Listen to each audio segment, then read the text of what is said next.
그 정호성 시인이 쓴 그 산문집입니다. 이 고통 없는 사랑은 없다, 이런 제목의 책이 있습니다. 제가 작년 성금요 예배 때도 잠시 인용했었는데요. 이 책에 보면은 저자가 지금 큰 고통의 그 시간을 가지면서 써내려간 글이 나오는데 일부 내용을 제가 읽어드리겠습니다. 두 손을 모으고 눈을 감고 기도를 올렸다. 한순간 산산조각난 내 삶의 고통이 한꺼번에 몰려왔다. 누가 내 심장을 두 손으로 꽉 쥐고 짜는 것 같았다. 무슨 일인지는 자세히 알 수 없지만 이 표현이요, 누가 내 심장을 두 손으로 꽉 쥐고 짜는 것 같았다. 얼마나 극심한 고통 중에 있었으면 이런 표현을 쓰겠냐, 그런 생각이 들더라고요. 보니까 저자가 가톨릭 신자 같은데요, 지금 큰 고통을 가지고 성당에 와서 기도를 하고 있는 중입니다. 그렇게 고통 속에 자기 심장을 누가 두 손으로 꽉 쥐는 것 같은 그런 고통으로 기도하다가 우연히 그 성당 복도를 보니까 그 통로를 통해서 비춰지는 햇살 한 줄기가 눈에 들어왔는데 그 너무 아름다운 문양을 그리고 있더라는 겁니다. 그래서 이분이 이제 고개를 들어가지고 보니까 그 스테인드 글라스를 통과해서 내려오는 햇살이더라는 겁니다.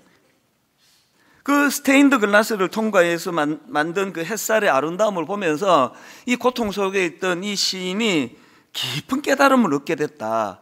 그 내용을 한번 들어보십시오. 그때 문득 내 인생이 왜 산산조각이 났는지 그 까닭을 알 수 있었다. 스테인드 글라스는 맑은 통유리로 만들지 않는다. 조각조각 난 색색의 유리를 붙여서 만든다. 그 조각조각 난 색유리를 통과한 햇살이 그토록 아름다운 색채의 문양을 만드는 것이다. 그렇다면 내 인생이 산산조각 난 까닭 또한 내 인생을 아름답게 만들기 위한 것이다. 나를 아름답게 하기 위해서 내 인생에 고통이 존재하는 것이다.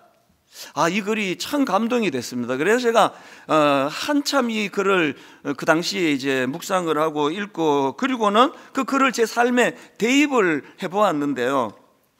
저는 어릴 때부터 교회를 다녔으니까 성당 대신에 그 교회 유리창에 비춰졌던 그 스테인드 글라스를 떠올리면서 제 삶을 거기에 한번 접목을 해보게 된 거죠. 그것들이 이제 굉장히 저에게 도전을 줬는데요. 제가 오늘 이 본문 말씀을 묵상하다가 그 책이 생각이 나가지고 그때 이제 그 책 제가 인용하고 어떤 분이 찾아왔길래 이제 그걸 제가 선물로 줘버렸는데 이번에 다시 구입을 했어요. 그 한 대목 때문에. 그리고는 이 스테인드 글라스를 보면서 참 자꾸 이제 묵상을 하다 보니까 이런 기도가 나오더라고요. 하나님, 만약 제 인생에 어떤 상처의 흔적이 남아있다면 이 상처의 흔적에 예수 그리스도라는 빛이 통과되기를 원합니다. 그래서 제가 받은 상처로 인해 더 아름다운 인생으로 변화되게 해주시고, 그리고 뿐만 아니라 제가 받은 이 상처의 흔적이 오히려 상한 마음으로 괴로워하는 성도들을 비추어주는 아름다운 스테인드 글라스 같은 목사가 되게 해주시기를 원합니다. 무슨 의미인지 여러분 다 느끼고 계실 것 같은데요. 여러분, 고통 없는 인생은 없습니다. 상처 없는 인생 없습니다. 누구나 상처로 인해 삶이 산산조각 나는 것 같은 아픔을 반드시 통과하게 돼 있고 또 겪게 되어 있습니다. 그래서 고통을 피하게 해달라, 상처 없는 인생이 되게 해달라, 그런 기도는 옳은 기도가 아닙니다. 그렇기 때문에 그 책에서 강조했던 것처럼 우리 내면이 어떨 때는 상처로 산산조각 나는 듯한 아픔을 겪는다 할지라도, 그런데 그 조각난 색 유리들이 모여 만들어진 스테인드 글라스가 거기에 햇볕이 통과될 때 눈부신 아름다움을 드러내듯이 우리의 상처받은 내면에 예수 그리스도라는 햇볕이 통과되게 해주시기를 원합니다. 이게 올바른 기도인 것 같다는 거죠. 그렇게 예수 그리스도라는 햇빛이 우리의 상처를 통과하게 된다면 우리 상처들이 오히려 누군가에게는 위로가 되고 우리 상처들이 오히려 누군가에게는 용기가 될 수 있다는 것, 이건 저는 목회자로서 굉장히 많이 경험하는 그런 내용입니다. 그래서 제가 다시 최근에 이 책을 재구입해가지고 이제 그 부분들을 다시 읽고 또 묵상을 하면서 시간을 좀 보냈는데요. 제가 왜 오늘 본문을 묵상하다가 이 책의 한 대목이 떠올려졌냐 하니까 지금 오늘 본문에 등장하는 각각 다른 사연을 가지고 주님을 찾았던 이 두 사람의 모습이 바로 그런 모습이기 때문입니다.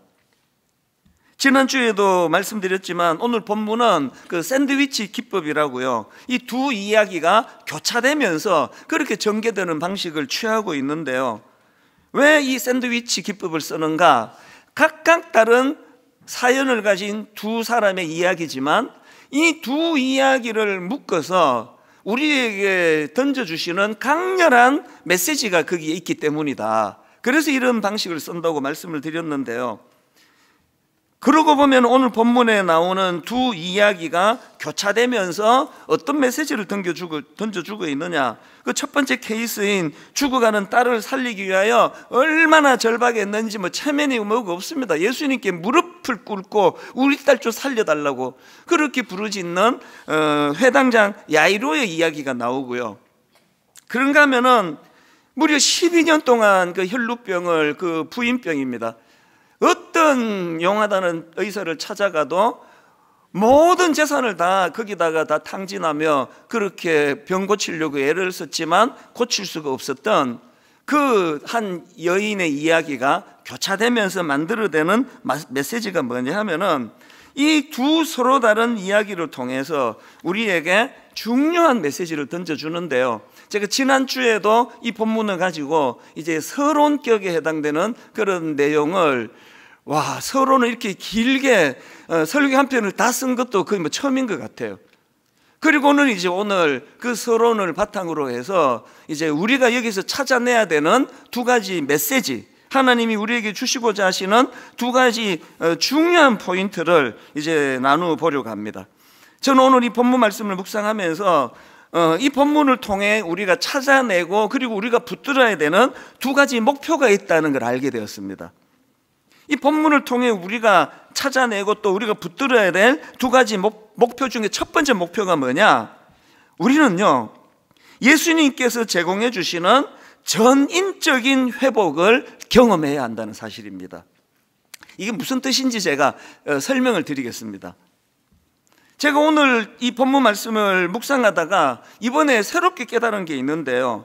이 여인의 육신의 질병, 12년 동안 이 여인을 괴롭혔던 질병은 단번에 나았다는 사실이에요. 자, 오늘 본문 마가복음 5장 27절을 보십시오. 예수의 소문을 듣고 무리 가운데 끼어 뒤로 와서 그의 옷에 손을 대니, 그랬더니 바로 그 다음 29절입니다. 이 이해가 뭘 말하는 접수사인지 아시겠죠? 이 여인이 예수의 몸에 손을 대는 그 순간 이에 그의 혈루 근원이 곧 마름에 병이 나은 줄을 몸에 깨달으니라. 그 육신의 병은 단번에 나았어요. 그럼 다 해결된 거 아닙니까? 우리가 이제 병원을 찾아간다면 이 여인이 이제 그 앞에 어떤 영한 의사를 찾아가가지고 막 엄청난 그런 돈을 지불하고 이제 드디어 이 혈루, 그 부인병이 이제 나았다. 그러면 이제 끝나는 거 아닙니까? 그 인사하고 그냥 가면 돼요. 그런데 예수님은 이게 끝이 아니라는 겁니다.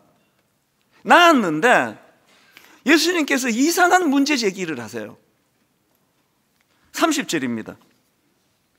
예수께서 그 능력이 자기에게서 나간 줄을 곧 스스로 아시고 무리 가운데서 돌이켜 말씀하시되 누가 내 옷에 손을 대었느냐. 이게 지금 그 혈루병으로 고통하던 그 여자 입장에서는 엄청 난감한 정도가 아니라 이게 말로 다 할 수 없는 당황하는 질문이거든요. 지난주에도 말씀드렸지만 이 혈루병은 그 당시 부정한 병으로 낙인 찍던 병이에요. 그래서 저 여자는 부정한 여자다 뿐만 아니에요. 저 부정한 여자가 누구랑 접촉을 해도 그 사람도 다 부정해진다. 그래서 너 사람 많은데 나오면 안 된다. 예수님이 그걸 다 하시잖아요. 그런데 요즘 공개적으로 말씀하시는 거거든요. 얼마나 지금 그 여인이 당황을 했던지 33절에 보니까 예수님의 그 말씀 앞에서 여자가 자기에게 이루어진 일을 알고 두려워하여 떨며 와서 그 앞에 엎드려 모든 사실을 부들부들 떨면서 사실은 저라고 이야기를 하거든요. 왜냐하면은 만약에 지금 사람들이 이렇게 많이 모여있는 공공장소에 이 여자가 나타났다는 거, 그리고 함부로 그 사람 몸에 손을 댔다는 거, 이게 이제 들통이 나면 어떤 처벌을 받을지 모르는 그런 상황이거든요. 그러니까 두려워하며 떨며 주님 앞에 그 사실을 고백하고 있는 거 아닙니까? 아니, 예수님은 왜 이렇게 지혜롭지 않은 것 같은 이런 질문을 던지시는가? 여기에 굉장히 중요한 예수님의 의도가 담겨져 있습니다. 34절에서 예수님이 이렇게 말씀하십니다. 예수께서 이르시되 딸아, 너의 믿음이 너를 구원하였으니 평안히 가라. 너의 병에서 놓여 건강할지어다. 아니, 그 앞에 이게 34절이고요. 그 앞에 29절에 보니까 이미 그 여인의 병이 나았단 말이죠. 근데 뭐 새삼스럽게 주님이 뭐 네 병에서 놓여 건강할지어다, 이거 왜 하시느냐고요. 여러분, 지금 예수님의 기준으로 보면은요, 이 여인이 괴롭힘을 받던 12년 동안 자기를 괴롭혔던 혈루병이 낫는 그것도 귀한 일이지만 그게 다가 아니라는 거죠. 왜냐하니까 지금 이 여인은 이 혈루병 때문에 무려 12년 동안 가정과 사회와 관계로부터 격리되고 비정상적인 관계 속에 숨어 지내던 여인이거든요. 그러니까 이 혈루병은 이 여인의 삶을 완전히 무너뜨렸습니다. 단순히 이 여인의 병이 이제 고침을 낳았다, 이것만으로는 회복되지 않은 많은 영역들이 있었기 때문에 지금 예수님은 이 여인에게 이런 관점으로 지금 선포하고 계시는 겁니다. 그 긴 세월 동안 고립되어 살아야 했던 여인의 고통을 아시는 주님께서는 지금 수많은 사람들 앞에서 그 사실을 공개적으로 지금 선포하고 계시는 겁니다. 너는 이제 더 이상 부정한 여인이 아니다. 너는 이제 회복되었다. 그 누구도 너를 정죄할 수가 없다. 이걸 지금 공개적으로 주님이 선포하고 계시는 거예요. 아, 저는 이게 막 너무 감동이 돼요. 여러분, 자꾸 교회를 하나님과 거래하는 곳으로 생각하는 분이 계세요. 그래서 내가 봉사도 하고 헌금도 하고 내 할 일 다 하고 하나님은 이거 어떻게 좀 해달라고, 혈루병 좀 고쳐달라고. 그래서 모든 우리 기도의 초점은 내가 혈루병 낫도록 기도했다. 결론? 응답받았다? 응답받지 못했다. 이것밖에 없는 거 아닙니까? 제가 29교회로 우리 목사님들 파송할 때 맨 마지막에 했던 이야기가 있습니다. 당신들하고 나오고 우리 굉장히 지금 위험한 관계로 들어가고 있다. 왜? 이게 거래 관계가 될 수 있기 때문이에요. 거래 관계로 들어가면 무조건 상처를 받아요. 100가지를 해줘도 101가지 안 해준 것 때문에 마음에 채워지지 않는 그런 그 결핍감으로 관계가 깨지는 게 인간이거든요. 하나님과 우리 관계를 돌아보셔야 돼요. 혈루병이 나았다? 낫지 않았다? 이것밖에는 생각하지 못하는 우리들에게 오늘 본문을 통해 주님은 전인적인 치유를 원하세요. 주님께서 이제 이 여인을 향하여 그런 놀라운 선포를 하시는 그 일을 통해 병 낫고 안 낫고를 뛰어넘는 주님과 그 여인과의 관계가 회복이 되는 거거든요. 혈루병은 이 여인의 가정을 파괴했고 이 여인을 사회로부터 격리시켰고 사랑하는 사람들과 헤어지게 만들었습니다. 이런 상황에서 예수님은 공개적으로 너의 병에서 놓여 건강할지어다, 이건 단순히 육신의 병만이 아니에요. 그동안 괴롭히던 병의 치유를 넘어서 상실되었던 모든 관계를 다 회복시켜 주시는 그 하나님 주님의 선포가 여기에서 일어나는 거거든요. 여러분, 그래서 우리 기억해야 됩니다. 예수님께서 주시는 그 회복은 단순한 병의 치유를 넘어서서 고립되고 상실되었던 대인관계와 무너진 자존심, 이 모든 것들을 회복시켜 주시는 전인적 치유가 일어나는 거예요. 예배 한 번 드리는 거 너무 아름답지만요, 왜 소그룹에 나가야 되느냐? 거기에서 상처를 받고 기분 나쁜 사람을 만나고 그래서 또 마음이 또 아프고 이런 일들이 왜 중요한가 하면은 그 모든 과정 속에서 전인적인 치유가 일어나기 때문이에요. 그래서 저는 오늘 예수 그리스도 이름으로 오늘 예배 드리는 모든 분들을 향하여 이 34절을 선포하기 원합니다. 예수께서 이르시되 딸아, 너의 믿음이 너를 구원하였으니 평안히 가라. 이 십자가를 통해 우리 모두는 죄로 인해 잃어버렸던 하나님과의 관계, 죄로 인해 잃어버렸던 사람들과의 관계가 온전히 치유되고 회복이 되어서 이제 이 혈루병을 고침받았다, 고침 못 받았다라는 이런 굉장히 간단한 도식을 뛰어넘는 전인격적으로 회복이 일어나고 전인격적으로 치유가 경험되는 그런 교회, 그런 성도님들이 되시기를 바랍니다. 그래서 예수 믿는 우리는요, 스스로에게 자꾸 점검하셔야 됩니다. 상한 내 마음은 치유가 되었는가? 왜? 치유되지 않은 내 상처가 자꾸 나도 남을 찌르기 때문이에요. 이혼 숙녀 캠프, 제가 나면 안 하려고 하는데요, 한쪽 이야기를 듣고 보면 그 반대편 배우자는 인간도 아니에요. 어떻게 저런 인간이 있을 수 있나? 그 다음 주일날 이제 반대 시각으로, 이제 상대방의 시각으로 이제 이야기를 또 들어보면 지난주 욕했던 게 너무 미안해지는 거예요. 상대적이거든요. 우리 안에 치유가 되지 않으면, 치유되지 않은 뾰족뾰족 튀어나오는 것이 또 그게 상대방을 찌른다는 거예요. 그래서 그 이혼 전문 변호사 강의를 제가 들은 적이 있는데요, 의뢰인 이야기를 들으면서 이 상대방 같은 저런 배우자를 만나갖고 우리 의뢰인이 얼마나 힘들고 아프고 어려웠겠나, 그렇게 동정이 저절로 간대요.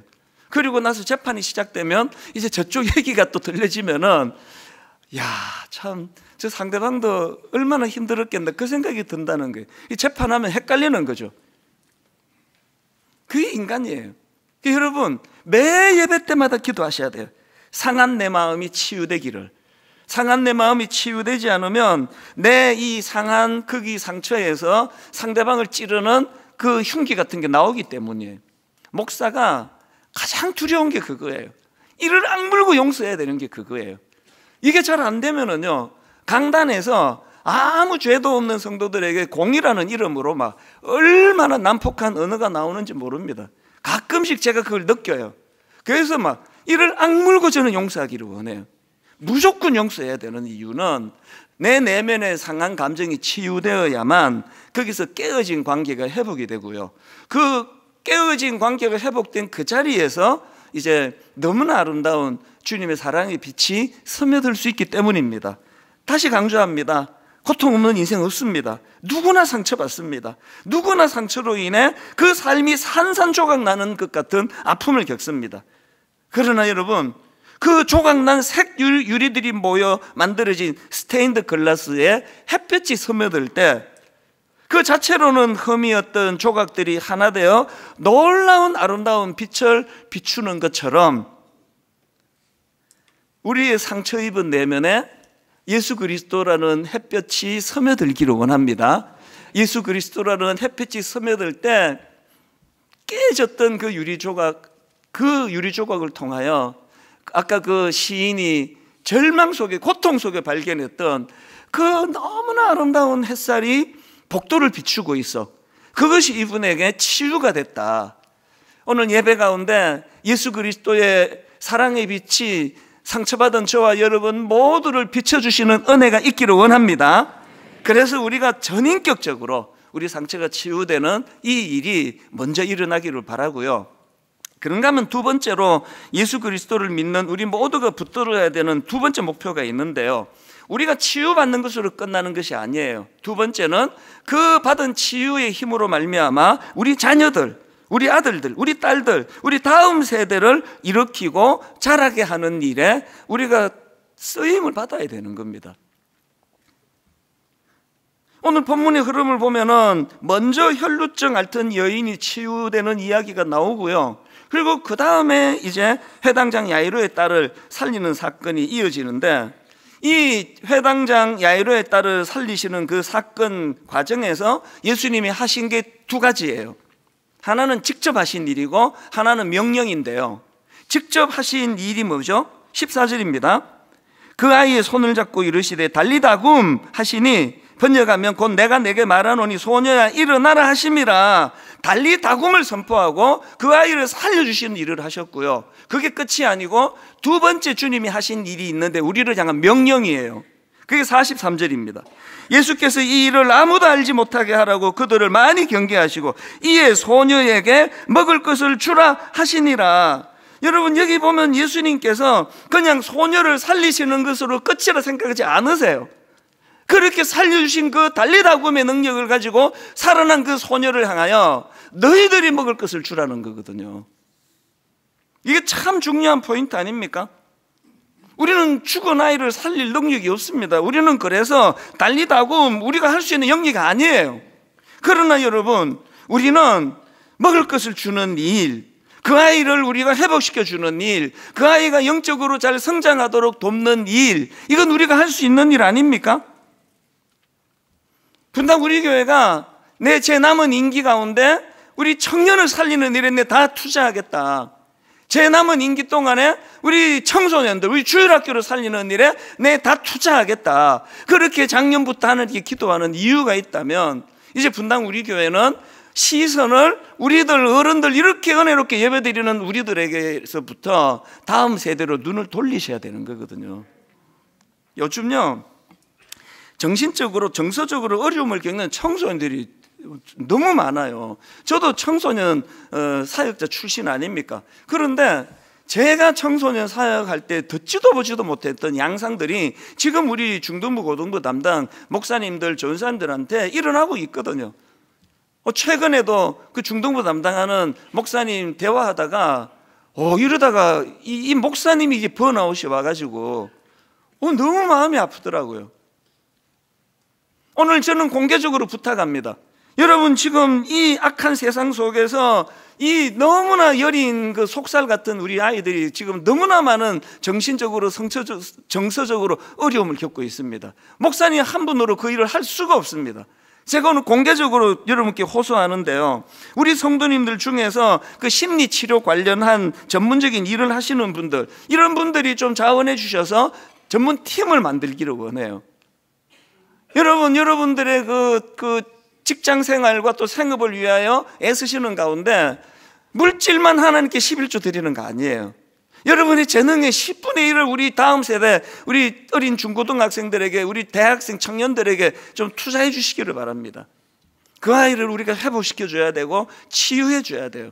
그리고 뿐만 아니라 홈페이지에 지금 다 올려드렸는데요, 좀 유료로 좀 그 가족이 페이를 하더라도 진짜 유능한 이런 기관이나 또 의사나 상담가가 있다면 추천해 주시면요, 우리가 그 기관을 소개해 드릴 수가 있거든요. 이제는 우리가 하나님 앞에서, 여러분이 왜 샌드위치 기법을 통해서 이게 먼저 시작한 것은 야이로의 딸 이야기인데 왜 이 여인이 혈루병을 먼저 낳는 게 나오고 그 다음에 이 아이가 살아나는 기록이 연이어 나오느냐. 그거 여러분, 제가 그 대한항공이나 아시아나 탈 때마다 늘 겪는다는 거 여러분 아시죠? 비행기 타고 딱 앉으면 저는 그게 항상 저에게 메시지예요. 만약에 비행기가 어려움을 만나고 바다에 빠지거나 이런저런 어려움이 생기면 산소 마스크가 내려올 겁니다. 그러면 아이 먼저 끼우려고 하지 말고 본인이 먼저 끼우세요. 산소 마스크를 본인이 먼저 잘 쓰시고 그리고는 약자들을 도우세요. 이게 비행기 탈 때마다 제게 들려오는 영적인 메시지예요. 왜 이 샌드위치 기법을 통하여 시작은 야이로의 딸의 죽음 이야기로 시작을 하는데 왜 먼저 이 혈루병 여인이 고침받는 게 먼저 기록이 되느냐? 산소 마스크를 우리가 먼저 껴야 돼요. 이게 우리가 사명이에요. 치유되는 게 여러분의 사명입니다. 여러분의 상처를 방치하지 않는 게 여러분의 사명입니다. 반드시 회복이 일어나야 됩니다. 드디어 여러분의 산산조각난, 그래서 이것 때문에 나는 정상적인 삶을 살 수 없다고 생각하는 깨진 유리조각 같은 우리 내면이, 거기에 예수 그리스도의 햇볕이 스며드는 일이 일어나기를 원합니다. 그 치유된 아름다움을 가지고 이제는 다음 세대 청년들, 젊은이들 살리는 일을 해야 된다는 겁니다. 지금 우리나라에서 다음 세대 자녀들을 위한 기도 운동이 막 일어나고 있는데요, 마마 클럽이라고 들어보셨습니까? 어머니 연합 기도 운동이에요. 이 마마 클럽은요 2008년도에 6명의 평범한 어머니들이 모여 기도회로 시작을 했습니다.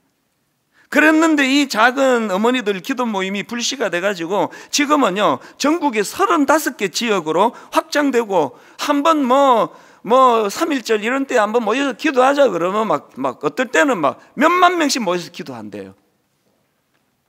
이 일을 시작한 분이 조금역 권사님이신데요, 대단한 분입니다.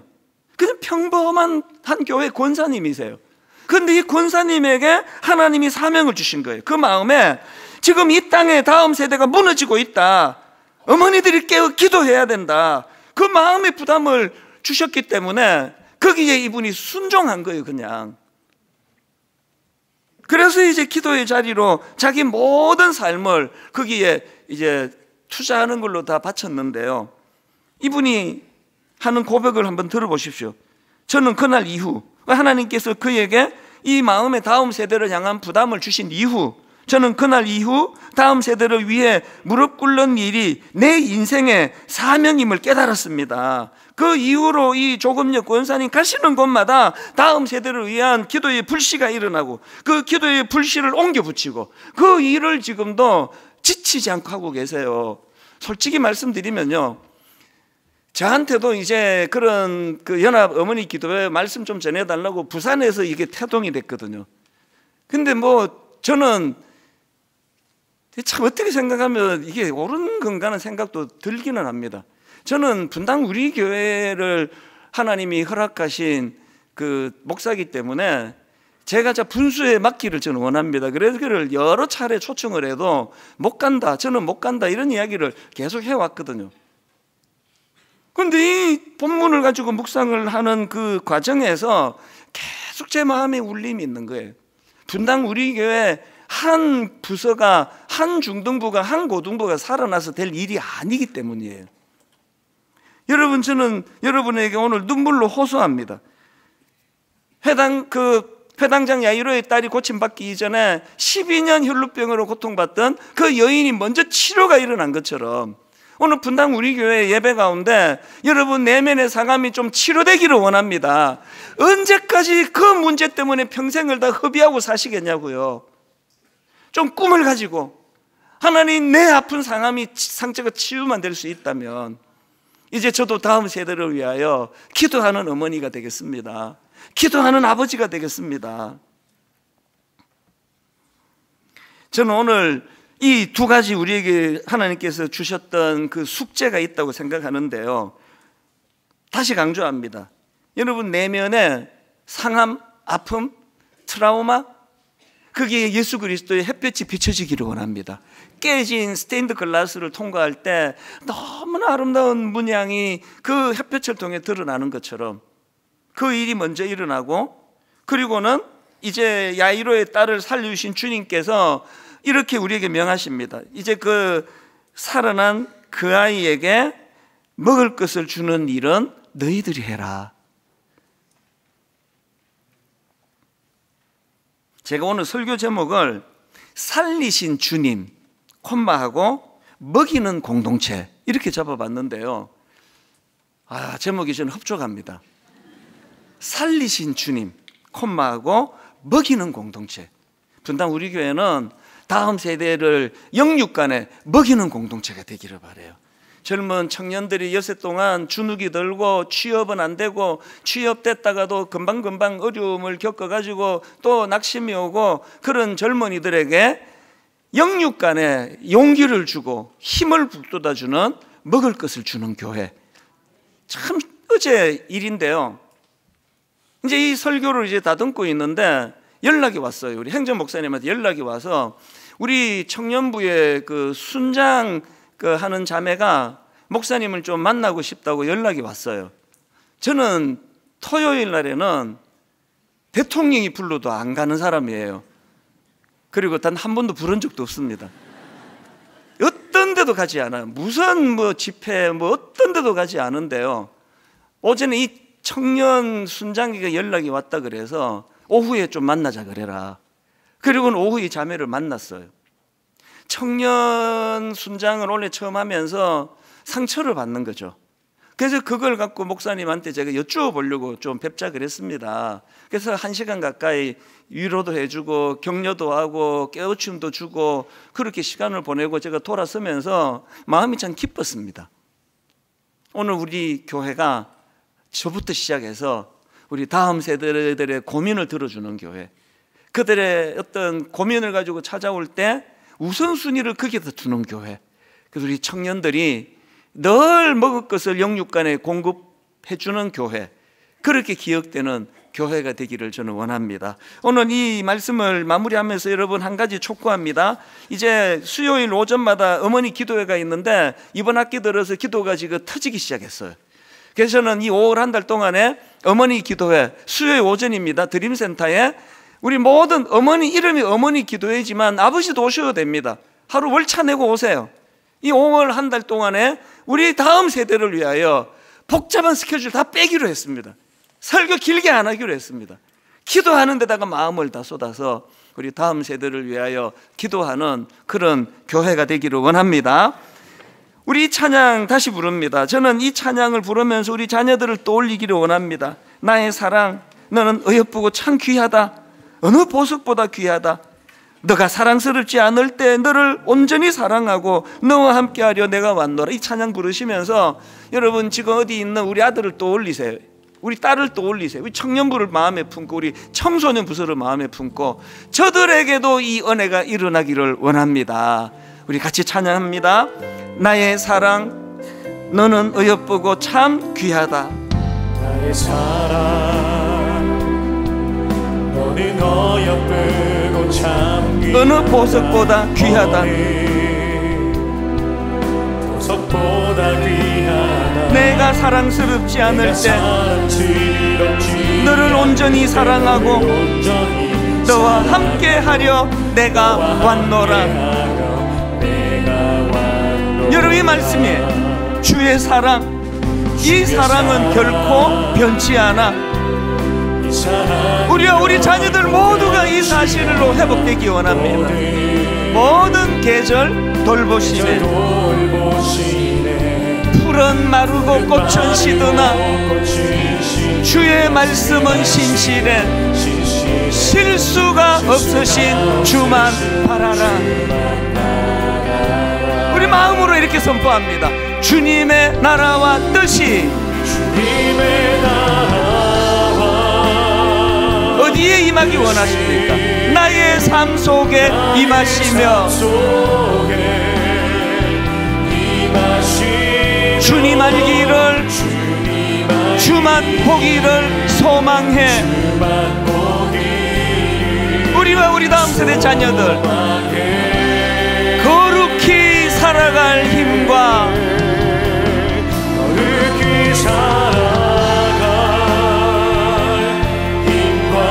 두려움 없는 믿음 주신 누구의 하나님? 나의 하나님. 완전한 사랑 찬양해. 완전한 사랑 찬양해. 주의 사랑, 이 사랑은 결코 변치 않아. 주의 사랑, 우리와 우리 자녀들이 이 사실을 확증하기 원합니다. 모든 계절 돌보시네.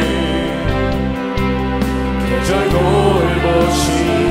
약한 인생 풀은 마르고 꽃은 시드나 주의 말씀은 신실해. 실수가 없으신 주만 바라라. 혈루병 여인 그 상처가 치유되듯이 주님의 나라와 뜻이 주님의 나라 야이로의 딸이 살아나 고침받듯이 나의 삶 속에 임하시며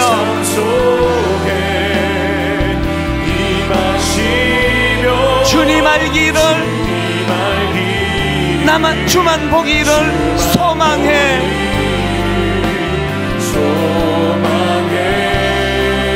악한 이 세상 사는 우리 거룩히 살아갈 힘과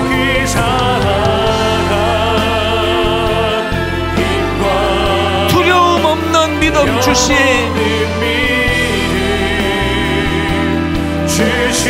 나의 하나님, 완전한 사랑 찬양해. 완전한 사랑 찬양해. 찬양하리 만군의 주. 찬양하리 만군의 주. 영원히 함께 하시네. 존귀하신 사랑의 왕,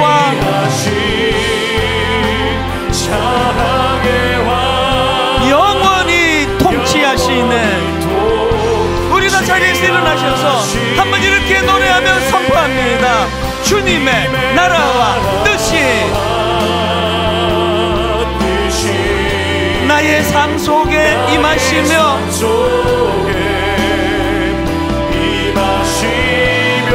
주님 알기를 주만 보기를 소망해.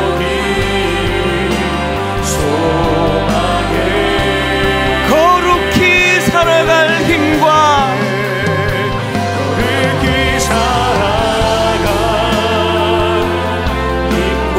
두려움 없는 믿음 주신 나의 하나님 완전한 사랑 찬양해. 완전한 사랑 내가 믿고 또 의지함은 내가 믿고 또 의지함. 내 모든 형편 아시는 주님, 아시는 주 늘 보호해 주실 것을 믿음으로 선포하십시오. 나는 확실히 아네. 내가 믿고 또 의지함은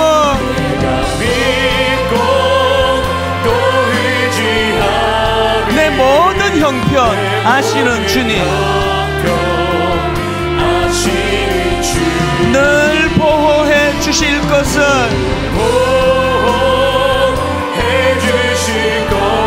나는 확실히 아네. 나는 확실히 아네.